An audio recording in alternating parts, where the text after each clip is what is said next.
नमस्कार, बहुत बहुत स्वागत है आप सभी का। आप देख रहे हैं आईबीसी 24। शाम के 7 बज रहे हैं और वक्त हो गया है मध्य प्रदेश के नंबर 1 बुलेटिन मध्य प्रदेश में आज क्या हुआ का।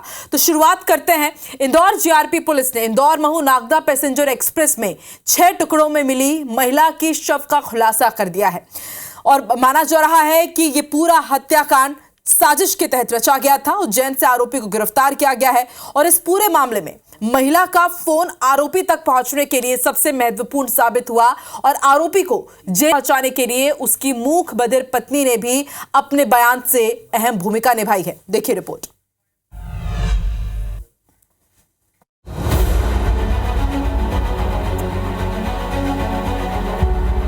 इंदौर में 8 जून को इंदौर महू नागदा पैसेंजर में मिले महिला के शव के राज से पुलिस ने पर्दा उठा दिया है। पुलिस ने उज्जैन से आरोपी को गिरफ्तार किया है। दरअसल महिला मीराबेन अपने पति से लड़ाई कर 6 जून को उज्जैन आ गई थी। उज्जैन स्टेशन पर जब वह बैठी थी तो आरोपी कमलेश पटेल उससे मिलने आया और उसे बहला फुसलाकर अपने साथ घर ले गया और उसने अकेली महिला को देखकर उसे सिंपैथी जताई और उससे बातचीत करना शुरू की।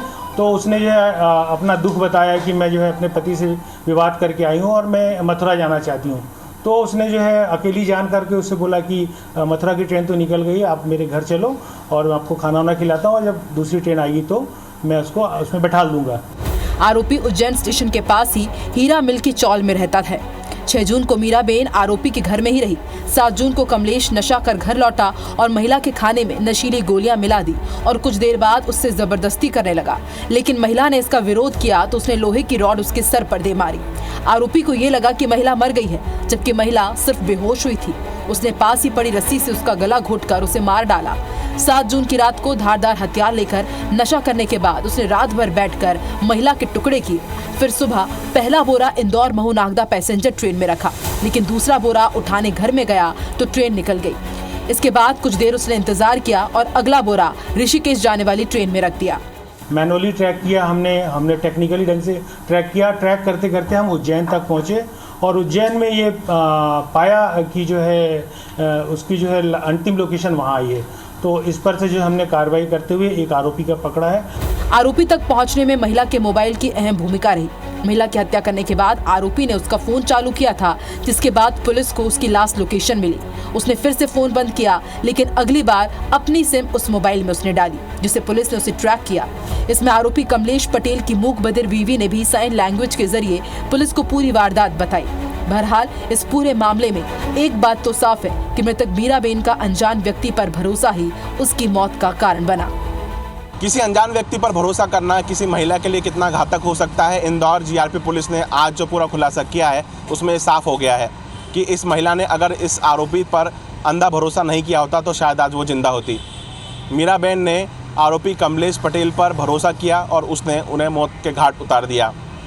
लेकिन सबसे महत्वपूर्ण तथ्य ये है कि कमलेश पटेल को सलाखों तक पहुंचाने के लिए उसी की पत्नी जो कि मुकबधिर है वो महत्वपूर्ण भूमिका निभा रही है। उसने साइन लैंग्वेज एक्सपर्ट ज्ञानेंद्र पुरोहित के माध्यम से अपने पति के खिलाफ गवाही दी है, जो कि उसे सलाखों के पीछे सड़ाएगी जिसने उसने इतना जघन्य हत्याकांड किया है। कैमरा पर्सन नंदन सिंह पवार के साथ रवि हिमरा सिसोदिया, इंदौर। इधर गुना में लव जिहाद का मामला सामने आया है। यहाँ अरशद खान नाम के युवक ने भैयू बनकर इंस्टाग्राम पे पहले अपने जाल में एक युवती को फंसाया, उससे दोस्ती की और फिर युवती का अश्लील वीडियो बनाकर उसे बदनाम करने की धमकी दी। साथ ही डरा धमकाकर करीब 1.5 साल तक दुष्कर्म किया।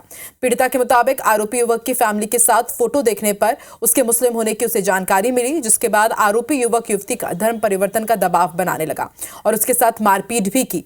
युवक की प्रताड़ना से तंग आकर युवती गुना कोतवाली थाने पहुंची और सामाजिक संगठनों की मदद से संबंधित युवक के खिलाफ शिकायत दर्ज कराई। पीड़िता की शिकायत पर पुलिस ने आरोपी को तलाश शुरू कर दी है। 2 साल पूर्व इंस्टाग्राम पर दोस्ती की और फिर झांसा देकर उसके साथ दुष्कर्म किया और उसका वीडियो बना लिया और उसे बार बार धमकाता रहा और कई बार उसके साथ गलत काम किया। इस पर से थाना कोतवाली में अपराध पंजीबद्ध बलात्कार के संबंध में किया गया है और आरोपी गिरफ्तार किए जा चुका है।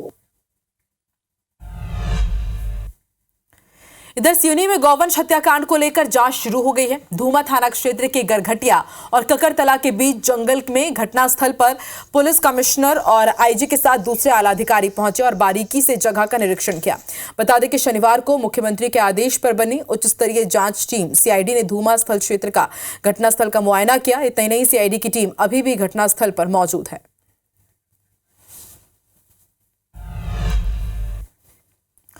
मुख्यमंत्री डॉक्टर मोहन यादव ने सिवनी के मामले पर गंभीरता दिखाते हुए कार्रवाई की बात कही है। मुख्यमंत्री का कहना है कि मध्य प्रदेश में कानून व्यवस्था को लेकर सरकार गंभीर है और सभी जिलों को स्पष्ट निर्देश दिए गए हैं कि गौवध अधिनियम का कड़ाई से पालन किया जाए और जो भी इसका उल्लंघन करता है उन पर कड़ी कार्रवाई की जाएगी।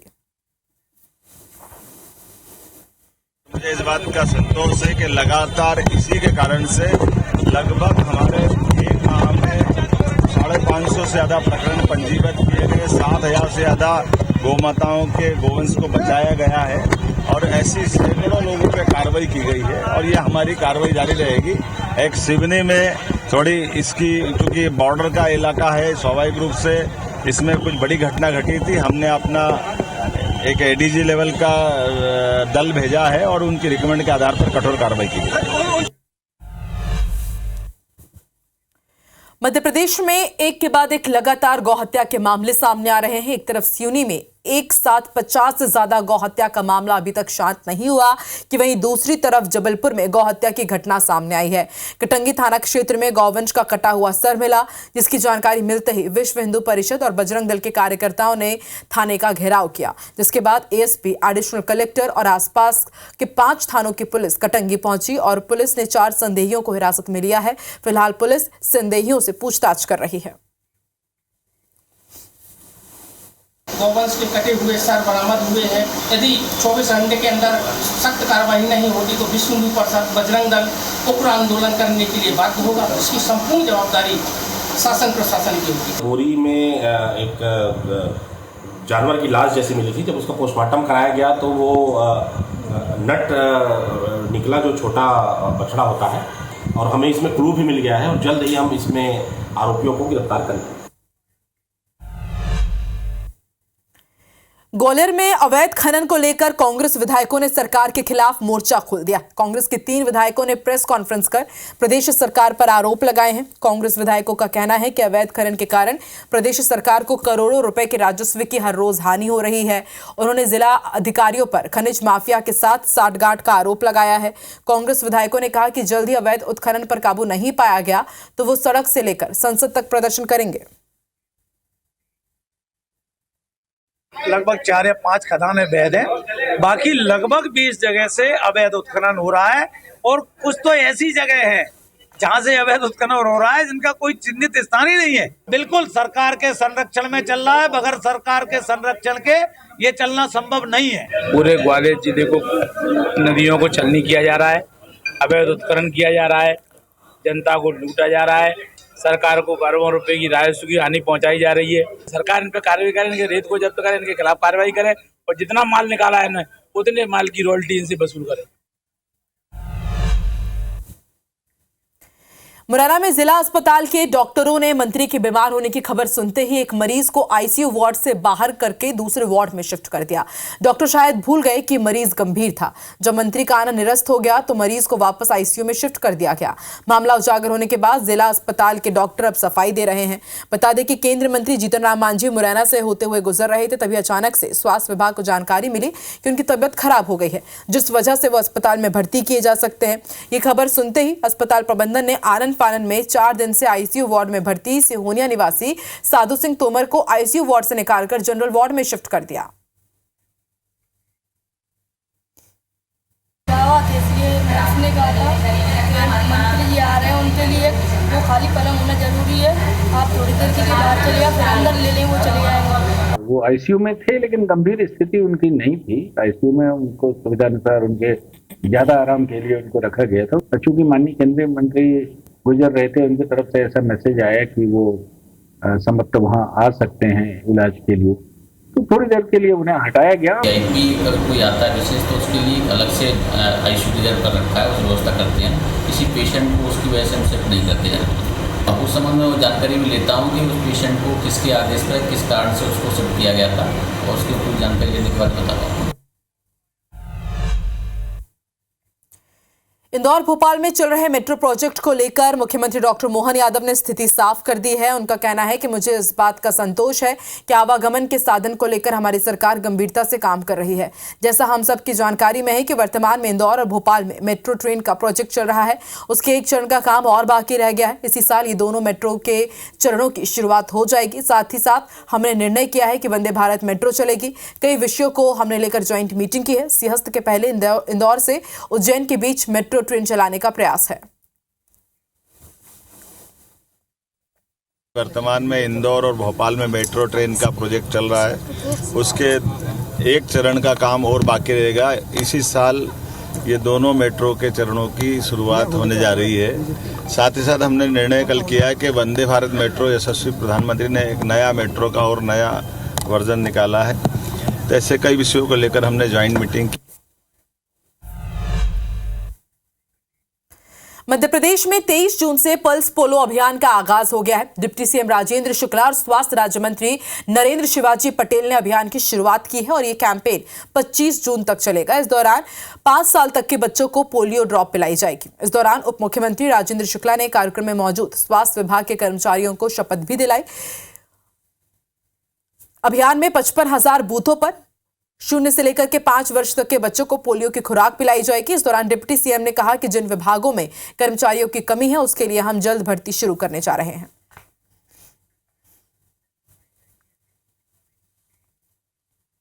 पूरे प्रदेश में लगभग 55,000 बूथ बनाए गए हैं, जहां 1,45 लाख से ज़्यादा डोजेस की हमने व्यवस्था की है। कोई भी बच्चा छूटने न पाए, इसके लिए जन जागरण भी अभियान भी चलाया है। देखिए, निश्चित रूप से हमारा स्वास्थ्य विभाग का पूरा अमला, चाहे डॉक्टर्स हो चाहे मैदानी कार्यकर्ता हो, सभी लोग सक्रिय होकर और जनता की सेवा में लगे हुए हैं। हर तरह की बीमारी की दवाई हमारे सभी स्वास्थ्य केंद्रों पर उपलब्ध है। तो मैं समझता हूँ कि कोई भी बीमारी ज़्यादा समय तक मध्य प्रदेश में टिक नहीं पाएगी। बैतूल के Tagore ward housing board colony में एक बहू ने बुजुर्ग सास ससुर को कमरे में कैद कर दिया। सास ने वीडियो सोशल मीडिया में पोस्ट कर प्रशासन से मदद की गुहार लगाई। वीडियो में बुजुर्ग महिला ने बताया कि पति लंबे समय से बीमार है। बहू ने उनके कमरे के सामने एक दीवार बनवा दी, जिससे उन्हें बाहर निकलने में परेशानी होती है। बुजुर्ग महिला ने वीडियो पोस्ट कर सांसद, विधायक और कलेक्टर, एसपी समेत कई लोगों से बंधक मुक्त कराने की गुहार लगाई, जिसका वीडियो देखकर कलेक्टर, पुलिस और नगर पालिका सीएमओ के साथ पीड़िता के घर पहुंचे और घर का निरीक्षण किया। पीड़िता के बेटे बहू को जमकर फटकार लगाई, साथ ही घर के अंदर बनी दीवार को तोड़ने के निर्देश दिए हैं। वहीं बहू बेटे ने सभी आरोप निराधार बताए हैं और बुजुर्ग कानून का दुरुपयोग कर रहे हैं, ऐसा आरोप लगाया। इंदौर में देर रात बीजेपी नेता मोनू कल्याणी की गोली मारकर हत्या कर दी गई। पुरानी रंजिश के चलते बदमाशों ने चिमनबाग चौराहे पर उसका मर्डर कर दिया। फिलहाल पुलिस आरोपियों को पकड़ने के लिए जगह जगह दबिश दे रही है। गुस्साए परिजनों ने आरोपी के घर में आग लगा दी।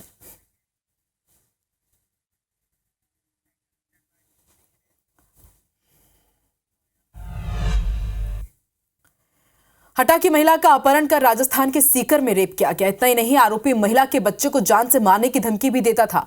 फिलहाल पुलिस ने आरोपी को गिरफ्तार कर लिया है। वहीं विश्व हिंदू परिषद ने इसे लव जिहाद का मामला बताया है।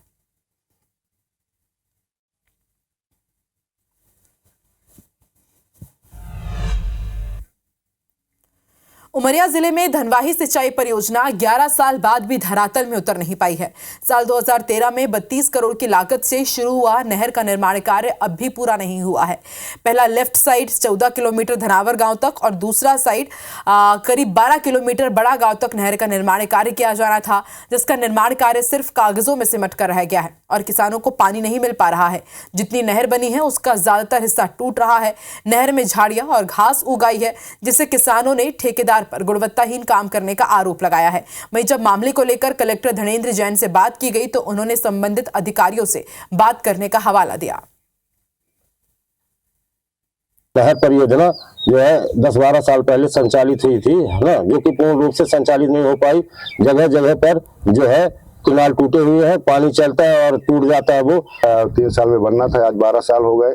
किसान परेशान है कि केनाल सब जगह टूटी पड़ी है, जहाँ बनवाया भी तो वो टूट के सब किसानों की फसल में जाके पानी भर जाता है, कोई सुविधा नहीं। आज ही मेरे संज्ञान में आया है तो मैं तत्काल WRD से संपर्क करके जांच करवा के कि आपको वस्तुस्थिति से अवगत करा पाऊंगा। इस संबंध में विभागीय अधिकारियों से बात करना होगी, क्योंकि ये बात अभी हमारे संज्ञान में नहीं थी। तो विभागीय अधिकारियों से बात करके इसमें स्थिति का जायजा लिया जाएगा कि क्यों ऐसी स्थिति बनी है, और आप भी चाहें तो विभागीय अधिकारी से संपर्क कर सकते हैं। रीवा जिले के तमरादेश गांव में एक व्यक्ति ने अर्धनग्न होकर अपने आप को लोहे की जंजीर से जकड़ लिया और 30 फीट ऊंचे आम के पेड़ पर बैठकर धरना दिया। उसने कहा कि जब तक समस्याओं का समाधान नहीं होगा तब तक वो पेड़ से नीचे नहीं उतरेगा और जल भी त्याग देगा। प्रदर्शनकारी बुद्धिसेन पटेल ने बताया कि ग्रामीणों की समस्याओं को लेकर वो 3 दिन से धरना प्रदर्शन कर रहे हैं, लेकिन प्रशासन सुनवाई नहीं कर रहा है। प्रदर्शनकारियों ने SDM वैशाली जैन समेत विद्युत विभाग पर गंभीर आरोप लगाए हैं। उन्होंने कहा कि विद्युत विभाग के अधिकारी और कर्मचारी मनमानी पर उतारू हैं। केबल और ट्रांसफार्मर लगाने के लिए ग्रामीणों से पैसों की मांग की जाती है। गाँव में बिजली व्यवस्था ठीक नहीं है।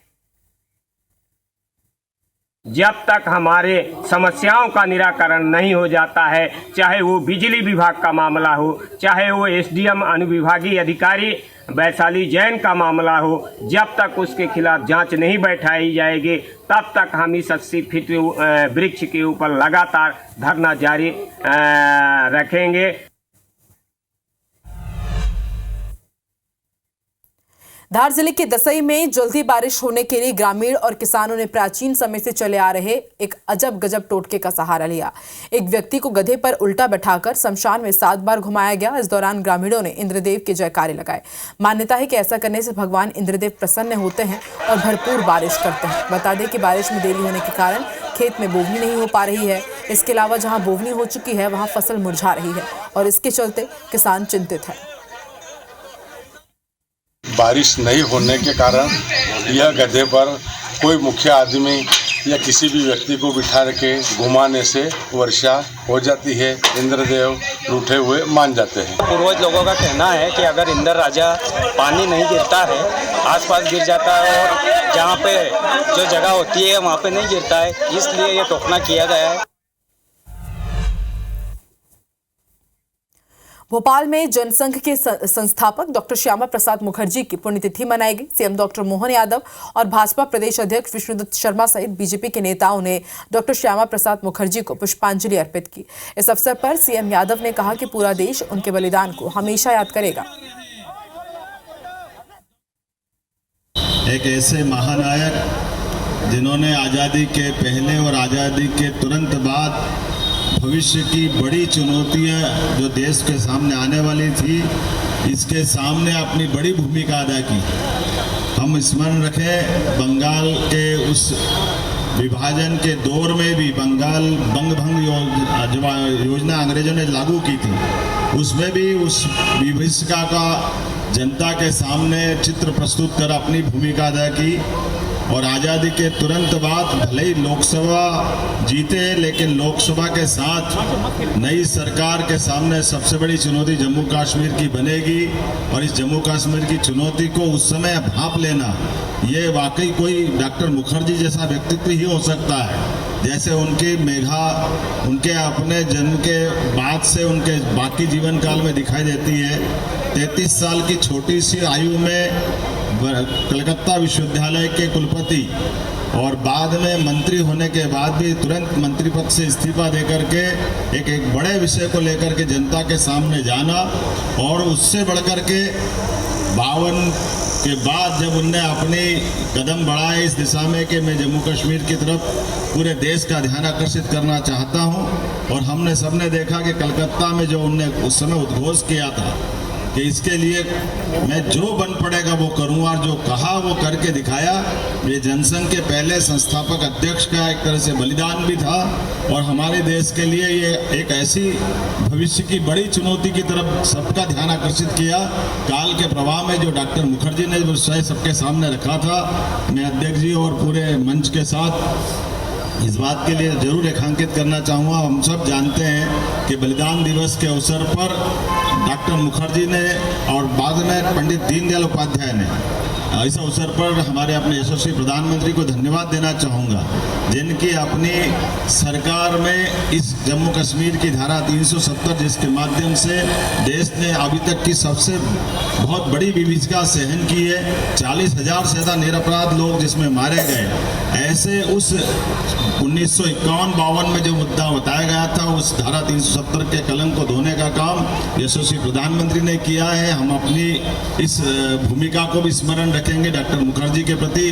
सच्चे अर्थों में ये हमारी श्रद्धांजलि भी हुई है। लेकिन ऐसे विषय जिन विषयों को भविष्य में देश को कोई बड़ी कीमत चुकाना पड़ती है, भारतीय जनता पार्टी और पूर्ववर्ती जनसंघ के समय से भाजपा सदैव ये भूमिका अदा करती आई है। मेरी अपनी ओर से डॉक्टर मुखर्जी के आज बलिदान दिवस के अवसर पर विनम्र श्रद्धांजलि भी अर्पित करता हूँ और उम्मीद करता हूँ कि हम और आप सब मिलकर के मुखर्जी के जीवन के ऐसे विविध पक्षों को और आगे लाने में हम सब अपनी भूमिका अदा करें, उनको जाने, समझे, पढ़ाएं। मेरी अपनी ओर से आज भारतीय जनता पार्टी भोपाल के इस कार्यक्रम में विनम्र श्रद्धांजलि।